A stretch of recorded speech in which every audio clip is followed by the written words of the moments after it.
How did our medieval ancestors view the connection between the living and the dead, and in what particular ways were these beliefs made manifest? What are some of the pre-modern traditions surrounding All Hallows Eve, the Feast of All Saints, and All Souls? Well, the idea was, and it wasn't just our ancestors, many people today, including myself, have such views, that our ancestors are always very close to us. Except, please God, the ones who went to hell. Then we can do without. But as for the others, the whole notion of praying for the holy souls, the souls in purgatory, was a very, very important part of everyday life. Praying for the dead was extremely important. Having masses said for them. In some cases, in some places, setting out food for them. All Souls Day, or even the evening of All Saints, as a mark of love and respect for the people we've lost. That was a very big, very, very big thing. And today, of course, the Day of the Dead is celebrated like that with the Mexicans and the Hungarians, and up until the 60s, the French Canadians. Then we took leave of our senses collectively. Okay. But what are some of the pre-modern traditions? Well, souling was a big thing. And what that meant was going from door to door, asking for food and or booze in return for praying for the dead of that house. What's interesting is that the Peter, Paul, and Mary took the song in England before the Reformation was sung, the soul cake song, and turned it into a Christmas carol, which I always thought was kind of funny. You know, soul cake, soul cake, soul cake, 1 for Benny, 2 for Paul, 1 or 3 for him who made us. So I forget. Anyway, point is, Peter, Paul, and Mary sang it as a Christmas song, but it was really the souling song that people would sing in different parts of England as they did this. But it has only a tangential connection to our trick-or-treat. Soul cakes? Soul cakes.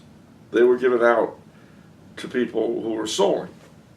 You would bake soul cakes, and then on All Hallows Eve, when people would come around, you'd hand them a soul cake, and they'd say a quick prayer for your dead, and move on to the next house. What countries did that? England, some in France, Germany. It was scattered. What if they weren't Catholic? In these times I'm speaking of, those people didn't exist. Not in Europe. Okay. In what ways were these customs and attitudes challenged and replaced with the rise of Protestant culture? Although the name Halloween obviously comes from All Hallows Eve, there seems to be no similar celebrations found in other countries who were once Catholic. Instead, these festivities appear to only exist in the most Protestant of all nations. Why is this? Well, you've got several different things at once. Firstly, the whole cultus of praying for the dead went out the window with the Protestants because they taught there was no purgatory. Mm-hmm. So you're only going to heaven or hell, and your prayers are not going to help a person after they die. Now it's interesting that should be the case, because it's very much against human nature, which inevitably wants to pray for the dead, even if it doesn't know why. And so it's interesting that after the Napoleonic Wars, when so many German Lutherans were killed, the Lutheran churches in Germany adopted a sort of prayer for the dead day, even though it doesn't make any sense from the standpoint of Lutheran theology. How'd they justify it? Oh, they didn't. That's one of the great things about being Protestant. You can just do without justifying. And similarly, in the Lutheran churches of Sweden and Finland, they kept All Souls Day and didn't bother explaining. You know, we just do it. And there were other places scattered around Europe where very, very few and very rare exceptions, as the Reformation was going on, churches or chapels that were endowed for the chanting of masses for someone, for a particular person, because that was very typical before the Reformation. Let's say you're a wealthy person. where you leave X number of money, or whatever your local money was, to endow a priest with a chapel, where he would chant the Mass daily for you and your loved ones. Well, these were called chantries. Well, at the time in English, at the time of the Reformation, throughout Northern Europe, most of these were suppressed. But I say most of them. Because here and there in a few places, Lutheran or Anglican, for whatever reason, they were overlooked. And so a minister of that religion kept chanting Lutheran or Anglican prayers for the dead. Or versions of the prayers for the dead. And again, it made no sense at all. Yeah. In terms of their theology. But they did it. Amongst the Anglicans, after the Anglo-Catholic revival, you had something appear called the Guild of All Souls, which was specifically for revival of prayer for the dead in the Anglican Communion, and it's still going. And to add to that, after World War I, in this country after the Civil War, you had the rise of Memorial Day, and planting flowers on graves and civil prayers for the glorious dead, which again, in a Protestant country like the United States were, just didn't make sense. But there's a human need to pray for the dead, a human understanding that somehow we can help them, or at least a human need to feel we Right. can. And then, of course, after World War I and the cult of the unknown soldier, it was Katie bar the door. You had Remembrance Day ceremonies all over the world, again, for our glorious dead. None of it making any sense in terms of Protestant theology, but very, very important. Now, what was the next part of the question was, why do such customs prevail in Protestant countries now? Right. Well, that's not true. Actually, in Catholic countries, you have a number of uncanny evenings where people tell ghost stories and legends of witches and haunts and all sorts of things, of which All Souls or All Saints' Eve is only one, although not the most popular. You have St. John's Eve in the summer. You have May Eve or Walpurgisnacht in the spring. Candlemas Eve in the winter.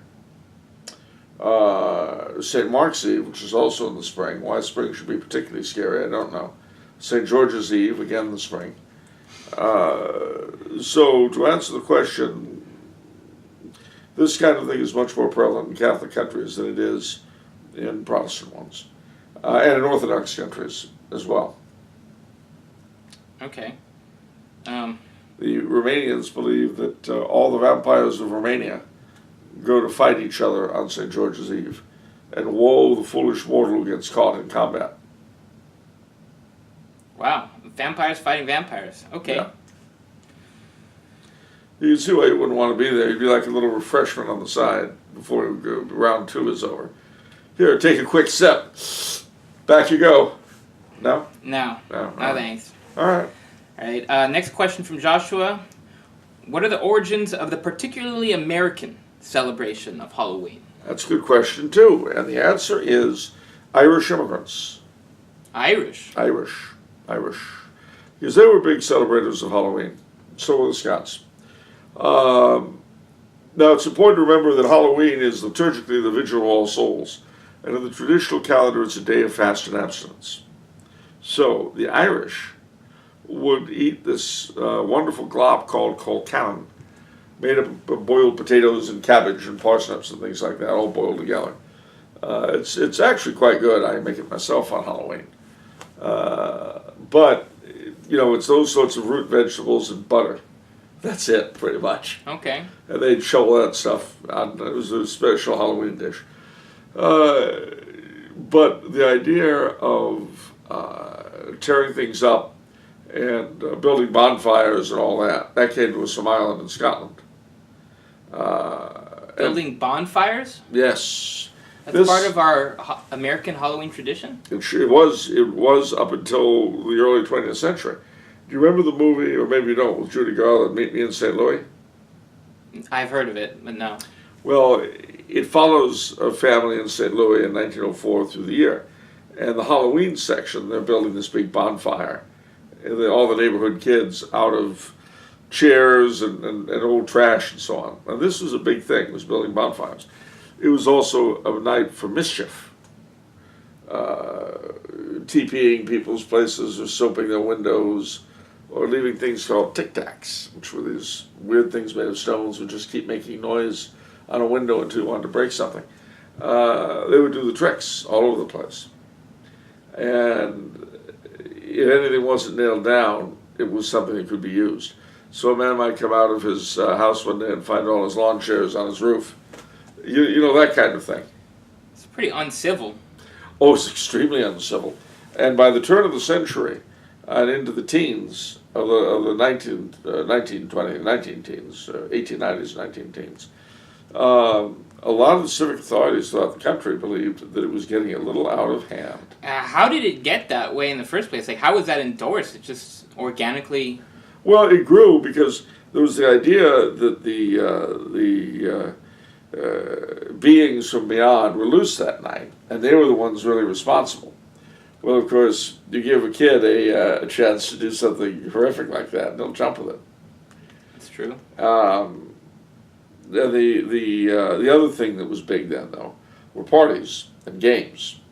And these would be fortune-telling, they'd be bobbing for apples, everything you've heard about. There were very special Halloween games, which the nicer people went to. The rowdier people would go out in the street and do funny stuff.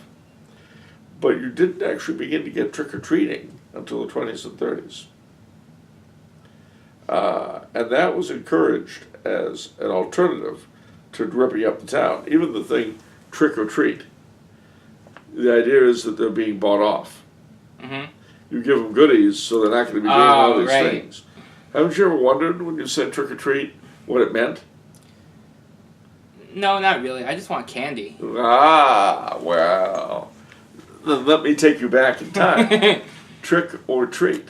Now that implies they've got a choice. Mm-hmm. They don't have to give you candy, but they'll deal with the consequences, won't they? Interesting. And yet, this was kind of an unconscious resurrection of souling, only without the religious aspect. And by the time I came along, it seemed like an integral, age-old part of the holiday. Because I'll tell you what, the early 60s were the golden age of trick-or-treating, as far as I'm concerned. I remember the first time I went out trick-or-treating. It was Halloween 1963. I was 3 years old. You remember that? I do. I had a Heckle and Jekyll costume. A Heckle and Jekyll? Yeah. Hyde and Jekyll? No, Heckle and Jekyll. These were two cartoon characters. They were crows or magpies or whatever. They were very popular. Oh, okay. It's before your time. You wouldn't know. Oh. But I went out with my brother, and he went out as a devil. And out we went. And we did that, oh gosh, 63, 64, 65. So 3 glorious years in Westchester County, New York, the capital of real Halloween trick-or-treating. And then we came here to California. Yeah, Hollywood. Hollywood. And you know you could still trick-or-treat when I was a little boy. There was still a lot of families living in Hollywood. Okay. So we went trick-or-treating in Hollywood. And there were a lot of other people who went trick-or-treating. That was one of the few things that made the transition. But it's still too warm. You didn't have all the beautiful colored leaves. It wasn't Westchester County by half. And it still isn't. You can't trick-or-treat in Hollywood now? I wouldn't. Why not? Well, I'm not saying. But they do have a big Halloween parade. And you'll find every strange creature from vampire to fairy running around Hollywood Boulevard. Okay. James Jorgensen asks, the tradition of pumpkin carving with everything from knives to assault rifles is an iconic part of Halloween. It is. From where did this custom appear? Well, oddly enough, from the Irish and Scots. What time? 19th century, where they emigrated over here in large numbers. You see, back in the old country, they had jack-o'-lanterns too, but unlike our friend here, those were carved out of turnips. Turnips? Turnips. Big turnips. And those must have been very, very hard to carve, but carve them they did. They came over here, and they discovered the pumpkin. And I'll tell you what, that was it. Yeah. They were in jack-o'-lantern heaven. I should say. Ever since then, this dear old Jack, I love it. I absolutely adore the jack-o'-lantern. I really do. Ladies and gentlemen, I mean, I can't sit without thinking of kicking back with my dad on the porch, watching him carve the jack-o'-lantern, and occasionally allowing me to do this or that. There's the carving of the jack-o'-lantern in my house was on a par with putting up the Christmas tree, with making the turkey for Thanksgiving, with the fireworks for the 4th of July. It was that big of a deal. Interesting. Yeah. So, okay. My dad used to say that there are only 2 days in the year in this family that we can really be ourselves. Halloween and April Fool's. Right. Yeah, that's well. All right. What else we got?